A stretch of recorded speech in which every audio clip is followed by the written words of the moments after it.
Tell me what's your name? Doug Green. Doug Green.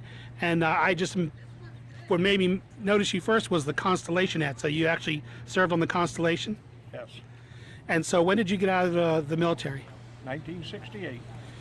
And then you told me that you started driving a truck, right? Yep. So how did that all come about? Was it right after the military? Yeah, pretty much. I had two brothers that were truck drivers that didn't serve in the military. One had a heart murmur, and the other one got married before they ever come along with the draft, so they both missed it. Right. And so you ended up driving a truck. Now, who'd you drive for first? A small company or a big company? Just a small company, and then I bought my own truck, and I had it for 31 years. Okay, now that's the thing that lots of folks ask me about. They're like, well, what does it take to get your own truck? Y'all can go ahead. Don't worry about us. Lots of money. Lots of money. They're a money pit. Now, how long did you drive for somebody else before you got your own truck? About 6 years. About 6 years. Okay.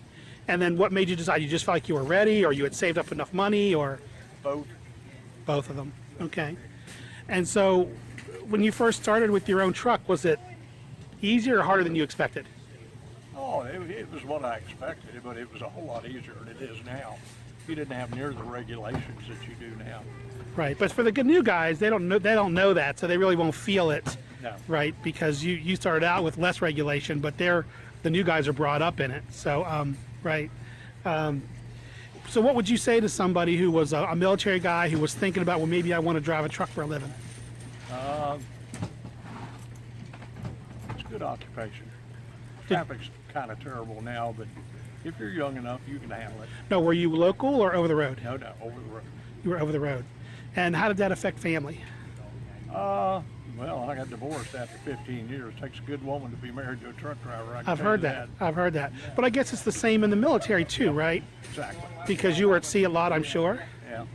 And, I'd been used to traveling since I was 17 years old. Right. And it was just a way of life, that Right.